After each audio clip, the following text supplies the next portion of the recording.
Hi friends, मैं अनुराग सिंह स्वागत करता हूं आप सबों का अपने यूट्यूब चैनल पे। दोस्तों, आज की वीडियो में हम आपके साथ डिस्कस करेंगे drug and cosmetic act 1940 and it's rule 1945।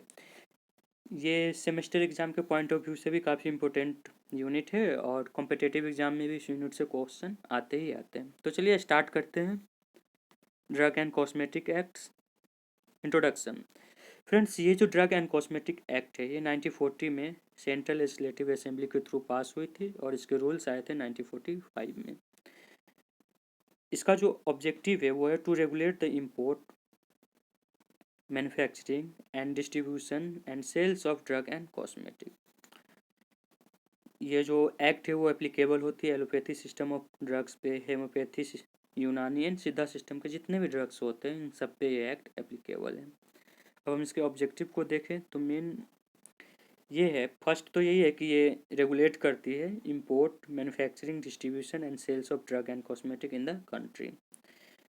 और सेकेंड ये है कि और मेन ऑब्जेक्ट है इसका to ensure that drug available in market, जो ड्रग मार्केट में या फिर जो कॉस्मेटिक मार्केट में अवेलेबल है पीपुल के लिए, पेशेंट के लिए, वो सेफ़ है या नहीं, इफिशियस है या नहीं, उसका जो इफ़ेक्ट है वो 100% दे रहा है या नहीं दे रहा है, इस चीज़ को ये इंश्योर करता है। इसी तरह इसका नेक्स्ट पॉइंट है, ड्रग एंड कॉस्मेटिक एक्ट तो रेगुलेट करने के लिए ही बनाया गया था, तो ये रेगुलेट करती है मैन्युफैक्चरिंग, इंपोर्ट, डिस्ट्रीब्यूशन, सेल्स, ये सारी चीज़ों पे ये एक्ट रेगुलेट करती है। तो इसकी वजह से क्या होता है कि जो सब स्टैंडर्ड और स्पूरियस ड्रग्स है वो मैन्युफैक्चर नहीं हो पाते हैं, और मैन्युफैक्चर हो भी जाते हैं तो उनका सेल्स नहीं हो पाता है, उनका डिस्ट्रीब्यूशन नहीं हो पाता है, उसे हम इम्पोर्ट नहीं कर सकते हैं। नेक्स्ट पॉइंट है कि this act also provide the constitution of two boards, namely Drug Technical Advisory Board and Ayurvedic and Unani Drug Technical Advisory Board. Next point है, it acts also provide the establishment of two drugs consultative committee of two drugs consultative committee। ये जो है वो consultative committee को बनाती है जो कि अप्लाई एप्लीकेबल है एलोपैथी सिस्टम ऑफ मेडिसिन के ऊपर, या फिर अदर सिस्टम में भी ये एक ये कमेटी एप्लीकेबल है, इस आयुर्वेदिक, सिद्धा, यूनानी। और ये कमेटी क्या करती है, स्टेट गवर्नमेंट या फिर सेंट्रल गवर्नमेंट को एडवाइस करते रहती है कि एक्ट में क्या क्या मॉडिफाई किया जाए, क्या बदलाव किया जाए, ताकि इसका जो रेगुलेशन हो वो अच्छी तरह से हो। अब इसमें है डेफिनीशन। तो फर्स्ट में है ड्रग। फ्रेंड्स, ड्रग्स को डिफाइन किया गया है कि ड्रग्स ऐसा सब्सटेंस या फिर ऑल मेडिसिन जिसका हम यूज करते हैं, जो कि यूज होता है डायग्नोस्टिक, ट्रीटमेंट, मेडिटेशन और प्रिवेंशन ऑफ एनी डिजीज और डिसऑर्डर इन ह्यूमन बींग्स और एनिमल। और ड्रग्स एक्सटर्नल एप्लीकेशन के लिए भी होते हैं और इंटरनल एप्लीकेशन के लिए भी होते हैं। नेक्स्ट पॉइंट है आयुर्वेदिक, सिद्धा और यूनानी। तो इस सिस्टम के जो मेडिसिन्स होते हैं वो मेनली एक्सटर्नल एप्लीकेशन के लिए बने हैं, इंटरनल एप्लीकेशन या फिर उनका कोई पेरेंट्रल एप्लीकेशन नहीं बना है अभी तक। नेक्स्ट पॉइंट है मिस ब्रांड ड्रग। कोई भी ड्रग मिस ब्रांड कब होगा, if it is show colour, वो ज़्यादा कलर कर दिया हो, ज़्यादा कोटेड हो, एक से ज़्यादा लेयर में कोटेड हो, पाउडर्ड फॉर्म में हो, पॉलिश सही से नहीं किया गया, तो वो ड्रग क्या होते हैं, डैमेज हो जाते हैं और उनका जो थेरेपेटिक वैल्यू होता है वो कम जाता है। तो ऐसे ड्रग को हम मिस ब्रांड ड्रग कहेंगे। नेक्स्ट पॉइंट है इसी में, if it is not label in prescribe manner, उसका जो लेबल किया गया है वो प्रेस्क्राइब मैनर में ना हो, तो ऐसा ड्रग मिस ब्रांड ड्रग कहलाता है। नेक्स्ट है एडल्ट्रेट ड्रग। फ्रेंड्स, इसे डिफाइन किया गया है, इट कंसिस्ट ऑफ होल और पार्ट ऑफ प्यूट्रेट। इसका जो या तो ऐसे ड्रग्स होते हैं जो जिनका पूरा हिस्सा या फिर एक छोटा सा पार्ट फिल्थी हो, प्यूट्रेड हो या फिर डिकम्पोज सब्सटेंस से बना हो, तो ऐसे ड्रग को हम एडल्ट्रेट ड्रग कहेंगे। ठीक ना। नेक्स्ट पॉइंट है, if it has been prepared, pack और स्टोर अंडर इनसैनिटेटरी कंडीशन। और हम किसी ड्रग को इनसैनिटेटरी कंडीशन में प्रिपेयर करते हैं, उसे बनाते हैं, पैक करते हैं, स्टोर करते हैं, तो ऐसे ड्रग्स क्या होते हैं, डिकम्पोज हो जाते हैं, वो इन्फेक्टेड हो जाते हैं। तो उनको जब कंटामिनेटेड हो जाते हैं ऐसे ड्रग्स, तो जब हम उनका यूज करेंगे तो हमारे लिए इंजूरियस होंगे हेल्थ के लिए। नेक्स्ट है, if it contain any harmful और टॉक्सिक सब्सटेंस, तो ऐसे ड्रग्स को हम क्या कहेंगे, एडल्ट्रेट ड्रग। नेक्स्ट है एस्पूरियस ड्रग। इसे डिफाइन किया गया कि if it is manufacture under name which belongs to another drug. किसी ड्रग को हम बना रहे हैं, जैसे किसी ड्रग का हम नाम रख दिए एक्स, तो उसका जो इंग्रेडिएंट है वो दूसरे ड्रग का डाल के बना दिया, तो ऐसे ड्रग को हम एस्पुरियस ड्रग कहेंगे। ठीक ना, इसे डिफाइन किया। नेक्स्ट पॉइंट है इसमें, if it has been substituted or wholly or in part, sorry, if it has been substituted wholly or in part of another drug or substance. इसका जो बनाने का प्रोसेस है, उसमें जो भी सॉल्ट यूज किए जा रहे हैं, जो इंग्रेडिएंट है उसके, वो या तो पूरी तरीके से या फिर उसका कुछ हिस्सा दूसरे ड्रग का मिक्स हो गया हो, तो ऐसे ड्रग को हम एस्पुरियस ड्रग कहेंगे। नेक्स्ट है drug inspector. Friends, drug inspector जो है वो सेंट्रल गवर्नमेंट या फिर स्टेट गवर्नमेंट के थ्रू अपॉइंट किए जाते हैं, और ये काफ़ी क्वालिफाइड पर्सन होते हैं, और इनका जो काम होता है वो होता है मॉनिटर करना the safety, utility and efficiency and quality of drug to its manufacturing till its sale at the retail shop. Manufacturing से लेके रिटेल शॉप तक सेल्स में ये क्या करते हैं, गाइड करते रहते हैं ड्रग को। नेक्स्ट है कॉस्मेटिक।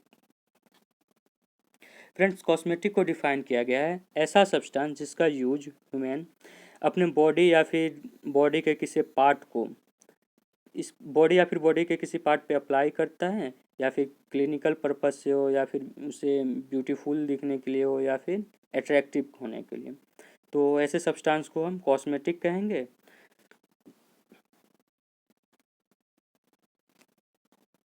और ये जो कॉस्मेटिक है वो अप्लाई किए जाते हैं या तो पॉट करके या फिर स्प्रिंकल या फिर स्प्रे करके। और इसका नेक्स्ट पॉइंट देखें तो है miss brand cosmetic.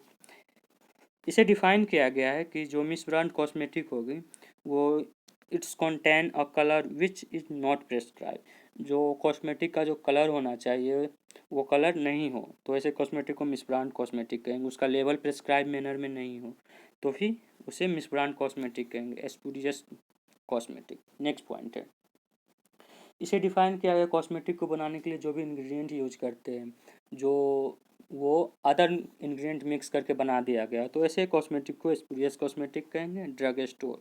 Next point है drug store. Friends, drug store को डिफाइन किया गया licence premises for the sales of drug, a retail store which do not require the service of qualified person and sells both prescription and non-prescription drugs।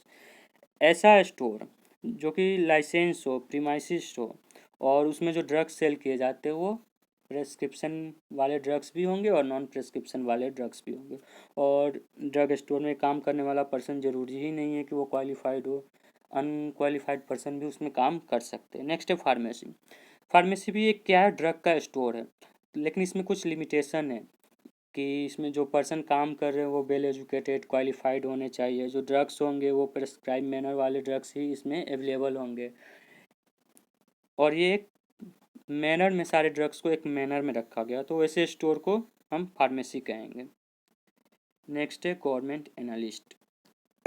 Friends, government analyst जो होते हैं वो appoint किए जाते हैं central government और state government की तरफ से, और इनका जो मेन काम होता है वो होता है कि जो ड्रग इंस्पेक्टर जो सैंपल लाते हैं चेक करने के लिए और इन्हें दे देते हैं, और ये एनालिस्ट क्या करते हैं, उस सैंपल को टेस्ट करते हैं, उसे वेरीफाई करते हैं, और जो उसका रिपोर्ट होता है वो फिर वापस ड्रग इंस्पेक्टर को दे देते हैं। इनका मेन काम यही है, और इसके लिए जो पर्सन होने चाहिए वो वेल एजुकेटेड होने चाहिए, क्वालिफाइड होना चाहिए।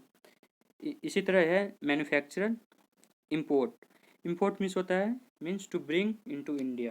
किसी भी इंग्रेडिएंट, किसी भी ड्रग को बनाने के लिए जो इंग्रेडिएंट हो, जो सॉल्ट हो, या फिर वो अदर कंट्री से इंडिया में मंगाया गया हो, तो उसे हम इम्पोर्ट कहेंगे। उसी तरह पेटेंट और प्रायोरिटी मेडिसिन, ये कुछ खास टॉपिक नहीं है। नेक्स्ट है homeopathic medicine. Friends, homeopathic medicine जो होते हैं वो ऐसे मेडिसिन होते हैं जिसके therapeutic efficiency long clinical experience जैसा रिकॉर्ड किया गया है, और इसमें मैंने आपसे पहले ही बताया है कि इसका जो पेरेंटल रूट है के थ्रू इसे नहीं दिया जा सकता। ऐसा अभी तक कोई मेडिसिन ही नहीं बना है, ऐसा डोसेज फॉर्म ही नहीं बना है जो कि हेमोपैथी में हो और उसे हम पेरेंटल रूट से दे सकें। तो इतना डिफिनीसन रहा। और अब इसका नेक्स्ट पार्ट है schedule to the act and rule. तो टोटल 2 शेड्यूल है। फर्स्ट शेड्यूल में ये नेम दिए गए हैं, कुछ बुक्स के नाम दिए गए हैं जो कि आयुर्वेदिक है और सिद्धा सिस्टम है। इसी तरह नेक्स्ट शेड्यूल में है, इसमें जैसे कि जो ड्रग है जिसे इंपोर्ट किया जाना है और उस ड्रग का मैन्युफैक्चरिंग कैसे हो, उसका सेल्स कैसे हो, डिस्ट्रीब्यूशन कैसे हो, उसके लिए जो स्टैंडर्ड पैरामीटर होते हैं वो सारे ये सेकेंड शेड्यूल में दिया गया है। तो इसी तरह आप देख सकते हैं यहाँ पे शेड्यूल को टोटल ABC करके आगे भी ऐसे क्लासीफाई किया गया है और उसका सिग्निफिकेंस दिया गया है। तो इस तरह से टोटल 32 शेड्यूल है, उसको हम नेक्स्ट वीडियो में देखेंगे। और नेक्स्ट आता है अपेंडिक्स, जो कि इसमें नहीं दे रखा है और ये का इम्पोर्टेंट भी है, तो थोड़ा इसे भी देख लेते हैं। तो अपेंडिक्स टोटल 6 अपेंडिक्स है, इसे 6 भागों में डिवाइड किया गया है। इसमें फर्स्ट है, फर्स्ट अपेंडिक्स का जो फर्स्ट पार्ट है उसमें न्यू ड्रग, नया जो ड्रग है उसके मार्केटिंग के लिए जो हमें डेटा चाहिए उसका एप्लीकेशन अपेंडिक्स फर्स्ट में आता है। उसी तरह सेकेंड में है क्लिनिकल ट्रायल्स के जो रिपोर्ट होते हैं उसका जो फॉर्मेट है, रिपोर्ट का फॉर्मेट, वो सेकेंड अपेंडिक्स में। थर्ड अपेंडिक्स में है क्लिनिकल ट्रायल्स में जो एनिमल्स हैं उस पर जो ड्रग्स का अप्लाई किया गया उससे जो टॉक्सिसिटी होता है, और न्यू ड्रग का जो मार्केटिंग है उसका फॉर्मेट, उसका फॉर्म, ये अपेंडिक्स थर्ड में है। इसी तरह नेक्स्ट में है फोर्थ अपेंडिक्स, फोर्थ को देखें तो इसमें है number of animals for long term toxicity study, जिस पे हम ड्रग का टेस्ट करते हैं तो कुछ सॉल्ट या फिर कुछ ड्रग्स ऐसे होते हैं जिनका टॉक्सिसिटी लंबे समय तक चलता है, तो वैसे एनिमल का लिस्ट अपेंडिक्स फोर्थ में आता है। नेक्स्ट है फिफ्थ, फिफ्थ अपेंडिक्स में देखें तो इसमें है लिस्ट ऑफ पेशेंट, इसमें पेशेंट का लिस्ट दिया गया जो कि पार्टिसिपेट करते हैं फेज 1 क्लिनिकल ट्रायल में। जो ड्रग का क्लिनिकल ट्रायल होता है 3 फेज में, फेज 1, फेज 2, फेज 3। तो जो पेशेंट या फिर जो पर्सन फेज 1 में आते हैं जो, तो उनका लिस्ट आता है अपेंडिक्स फिफ्थ में। इसी तरह है सिक्स अपेंडिक्स, अपेंडिक्स 6 में है 4 group of fixed dose combination and their data requirement, तो इसमें ये है। तो फ्रेंड्स आज की वीडियो में फ़िलहाल इतना ही, उम्मीद करता हूँ कि आपको ये समझ में आ गया हो। नेक्स्ट वीडियो में हम आगे देखेंगे। ये वीडियो देखने के लिए धन्यवाद। लाइक एंड शेयर सब्सक्राइब करें और हमारे चैनल पे बने रहें। Thank you.